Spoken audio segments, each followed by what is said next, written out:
रामायण में एक बड़ा दिव्य चरित्र आता है। एक भक्त थे भगवान के, जिनका नाम है विप्र हरिपाल, जो कि चोर हैं। देखो, चोरी करना भी बुरी बात नहीं, इस कथा से आपको सीख मिलेगी। अद्भुत कथा है ये, अद्भुत चरित्र है। चोरी करना कोई बुरी बात नहीं, लेकिन चोरी का धन कहां लगाया जा रहा है ये महत्वपूर्ण है। जो भक्त विप्र हरिपाल जी हैं, घर से बड़े संपन्न हैं। घर में जितना भी धन रहता सब ले जाकर के रोज संतों का भंडारा कराते प्रतिदिन। उनका ये संकल्प था, बिना किसी दिन संतों के भंडारे के वो भोजन नहीं पाते थे। प्रत्येक दिन संतों का भंडारा, प्रतिदिन संतों का भंडारा। और वो भी कोई एक दो संत नहीं, हजारों की संख्या में संतों का भंडारा। जैसे जैसे उनसे धन मिलता, जैसे जैसे पैसे मिलते, वो सारा धन लगा देते संतों के भंडारा करने में, लोगों की सहायता करने में। अब कोई भी धन इकट्ठा करके रखा हो और घर में कोई कमाने वाला ना हो तो कितने दिन तक चलेगा भाई? साल 2 साल बैठ करके आप खा सकते हैं। अब ऐसा तो है नहीं जीवन भर बैठ के खाएंगे। उनके पास जितना धन था सब कुछ लुटा दिया, सब संतों को न्यौछावर कर दिया, संतों का भंडारा करा दिया। और संतों का जब भंडारा करा लेते थे, बढ़िया दही रबड़ी पूड़ी सब्जी बढ़िया बढ़िया भोजन जब पवाते थे, और संत जब भोजन करके जय जयकार करने लगते थे, खूब आशीर्वाद देते थे, तो उन्हें चैन की नींद आती थी। आज बढ़िया भंडारा हुआ, नींद अच्छी आ रही है आज मुझे। करते करते कुछ वर्षों तक ये कार्य चला, लेकिन धनोपार्जन का कोई साधन नहीं था। अब घर में जितनी संपत्ति थी सब लगा दिया, सब न्यौछावर कर दिया संतों के भंडारे में। घर का सारा धन खत्म हो गया, सब समाप्त हो गया। और ये कोई कहानी नहीं है, ये भक्तमाल का चरित्र है, सच्ची घटना है, और इसी कलयुग की घटना है। जब सारा धन समाप्त हो गया, उन्होंने सोचा अब क्या करूं, अब कहां से भंडारा कराऊं? पर बिना भंडारा कराए तो मैं सोऊंगा नहीं। तो फिर क्या किया, लोगों से उधार मांगने लगे। दुकान पर जाकर के सब्जी वाले से सब्जी मांग ले, दाल वाले से दाल मांग ले, आटे वाले से आटे मांग ले। तो बड़े घर के थे, चूंकि अमीर थे, तो उन्हें कौन न उधार दे, क्रेडिट पहले से बना हुआ था। तो जितने दुकानदार थे सब इन्हें दिया करते थे, उधार दिया करते थे। और ये ले करके रोज भंडारा कराए, रोज भंडारा कराए। लेकिन उधारी भी कब तक चलेगी? सिर्फ लेना ही लेना था, देना तो था नहीं। अब दे तो पाते नहीं थे, उधार तो ले लेते थे, पर दे कहां से? कुछ दिनों तक चलता रहा। अब जितने दुकानदार थे सब पीछे पड़ गए। सब्जी वाला कहे हमारे सब्जी का पैसा दो, दाल वाला कहे हमारे दाल का पैसा दो, सब पीछे पड़ गए। अब जैसे ही घर से बाहर निकलते सब अपना उधारी मांगना शुरू कर देते। क्या करे, कहां से वापस करे? तो एक दुकानदार ने कहा, भाई साहब अब उधार नहीं दे पाऊंगा। क्यों? पहले पिछला पैसा वापस करो तब दूंगा। पिछले जो कुछ भी दिए थे वो सब क्या किया? तो संत हरिपाल जी कहे, मैंने तो भंडारे करा दिए संतों का। तो दुकानदार पूछे कि हमने भंडारे के लिए थोड़ी बोला था। तो ये कहे, तुमने बोला नहीं था लेकिन हमने करा दिया तुम्हारे नाम से।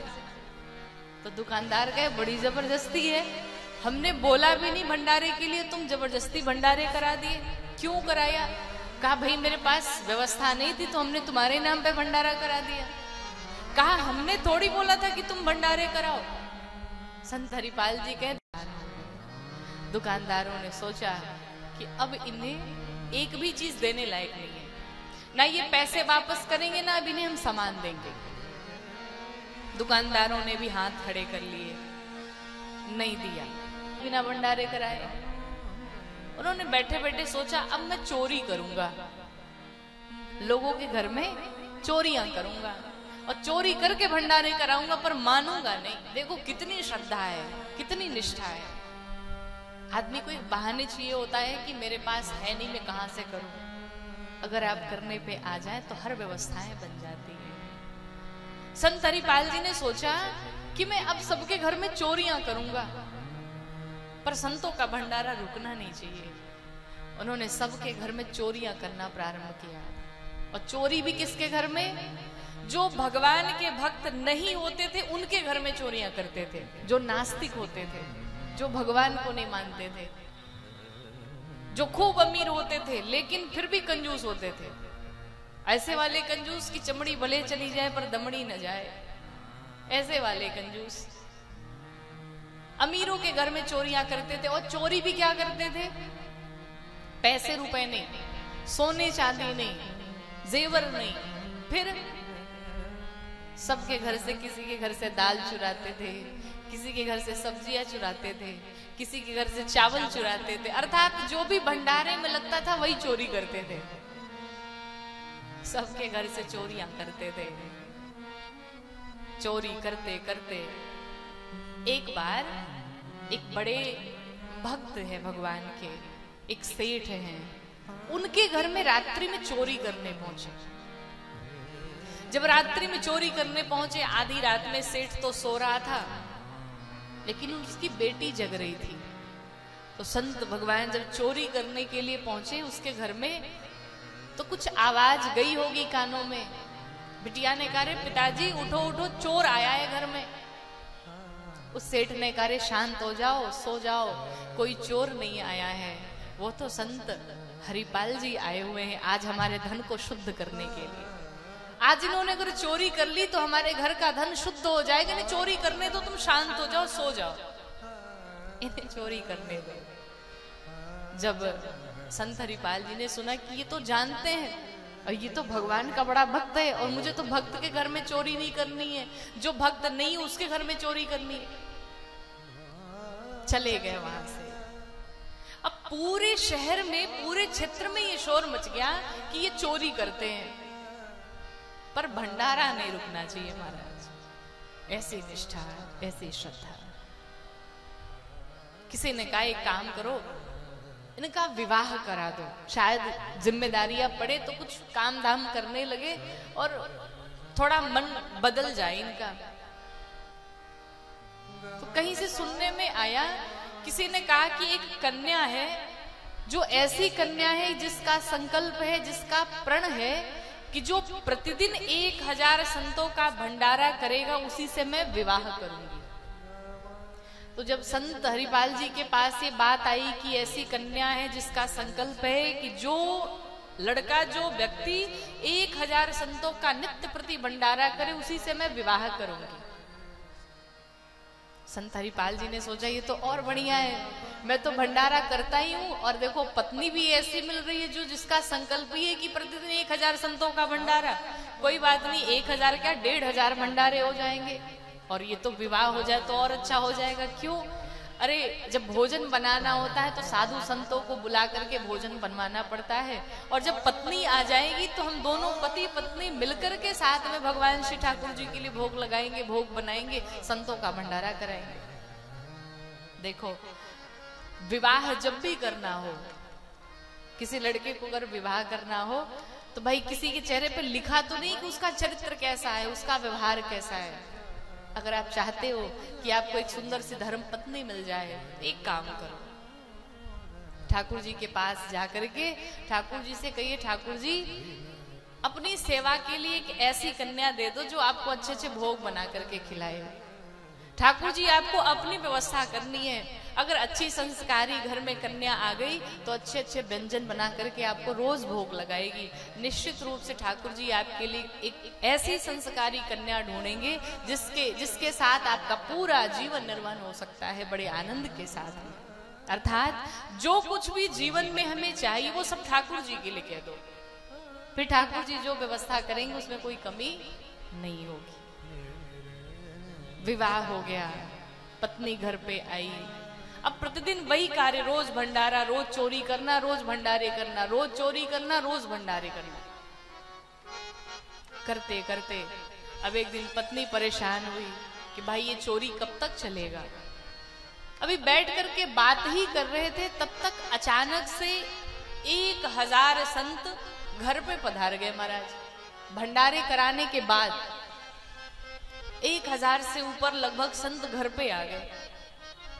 अब घर पे ये स्थिति कि एक दाना भी नहीं है कि उन संतों को भंडारा करा सके, उन संतों को भोजन करा सके, कुछ नाश्ता ही करा सके, ऐसी स्थिति घर में आनी पड़ी है।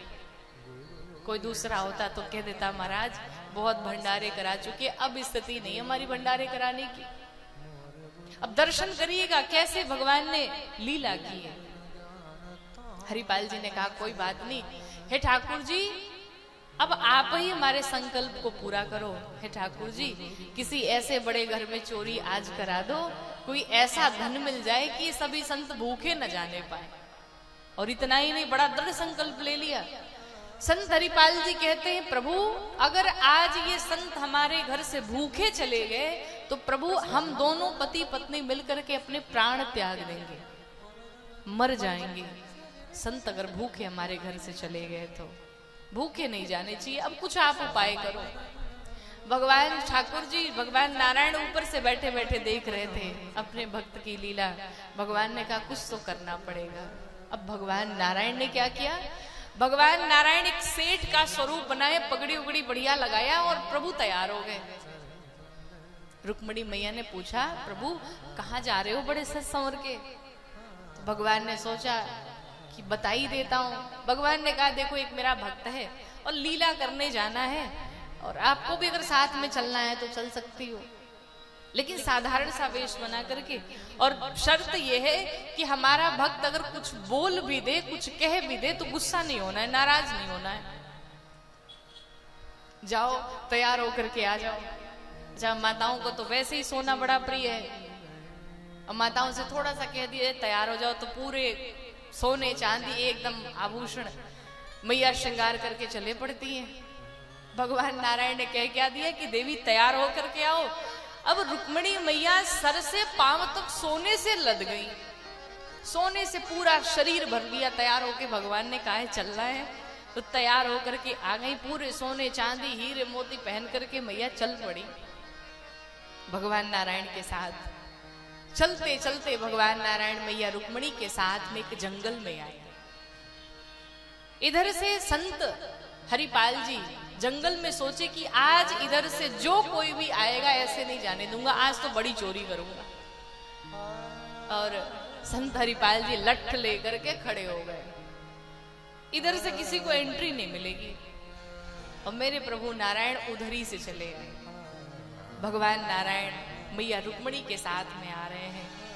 तब तक जैसे ही हरिपाल जी ने देखा अरे इतनी सुंदर स्त्री और इतने सुंदर सुंदर गहने, पूरा आभूषण पड़ा हुआ है, अगर मैं ये सारे चोरी कर लेता हूं तो मेरा तो जीवन भर का भंडारा चलेगा बढ़िया।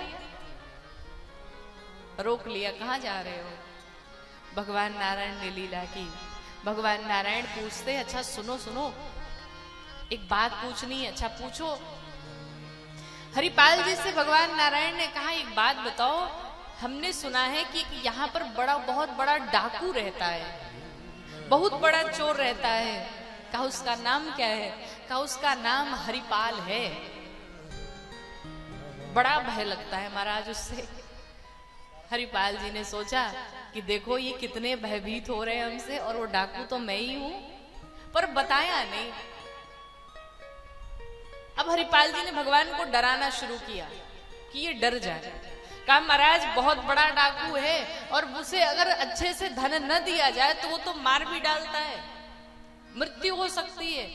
तो भगवान नारायण ने कहा सरकार आप एक काम करो, हम इस रास्ते में अनजान हैं, आप एक काम करो हमें जंगल जरा पार करा दो। हरिपाल जी ने कहा ऐसे नहीं पार कराऊंगा। फिर कहा सोने की मुहर देनी पड़ेगी। भगवान नारायण ने कहा 2 सोने की मुहर दूंगा, पार कराओ। हरिपाल जी ने कहा नहीं, 2 से काम नहीं, 4 दो कम से कम। 4 सोने की भगवान ने मुहर दी और भगवान नारायण को हरिपाल जी ने कहा यही रुको मैं अभी आता हूं। हरिपाल जी गए, तुरंत घर पे गए, पत्नी को 4 सोने की मुहर दी। कहा एक काम करो कम से कम बाल भोग की तैयारी करो, थोड़ा बहुत कुछ खिलाओ पिलाओ, तब तक मैं भोजन की तैयारी के लिए बड़ी चोरी करके आ रहा हूं। पत्नी ने घर पे सारी व्यवस्थाएं की। इधर संत हरिपाल जी आए भगवान नारायण के पास, भगवान नारायण को लेकर के जाने लगे। थोड़ी दूर जब गए तो हरिपाल जी ने कहा, देखो जिस डाकू की तुम बात कर रहे थे ना, वो डाकू कोई और नहीं, वो डाकू मैं ही हूं। भगवान नारायण तो कांप गए बिल्कुल। भगवान की तो लीला चल रही थी, भगवान बिल्कुल डर गए और वहीं प्रसन्न हरिपाल जी अपनी लठ वहीं गाड़ दिए। कहा, अगर ये सारे सोने उतार करके नहीं दिए तो समझ लें तुम्हारी बड़ी दुर्गति होगी। मैया रुक्मिणी जल्दी जल्दी अपने शरीर से सारे गहने निकाल करके देने लगी। हाथ में एक अंगूठी बची थी मैया रुक्मिणी के। जब देखा हरिपाल जी ने कहा, भी तो एक अंगूठी ऐसी है जो बड़ी महंगी है, ऐसी अंगूठी अगर मिल जाए तो कई भंडारे हो सकते हैं। मैया रुक्मिणी से कहा कि मुझे ये अंगूठी प्रदान करो, शीघ्र निकाल करके दो, वरना तुम्हारे प्राण हरण कर लूंगा। संत हरिपाल जी ने ऐसे डांटा भगवान को, ऐसे डांटा भगवान को कि भगवान को रहा नहीं गया। अब मैया रुक्मिणी से ऐसे बात कर रहा है, भगवान नारायण ने सोचा कहीं ऐसा ना हो कि रुक्मिणी मैया इसे श्राप दे दे। बेचारा अच्छा खासा संतों का भंडारा कराने जा रहा है, अगर श्राप दे दिया रुक्मिणी मैया ने तो सब गड़बड़ हो जाएगी। भगवान ने सोचा इससे अच्छा है कि मैं अभी आकर के दर्शन ही दे दूं, और भगवान नारायण ने उसी समय आकर के और संत हरिपाल जी को दर्शन दे दिया। बोले संत भगवान की और लक्ष्मी नारायण भगवान की। भगवान ने वहीं पर दर्शन दे दिया। कहते हैं कि भगवान ने सबको लूटा।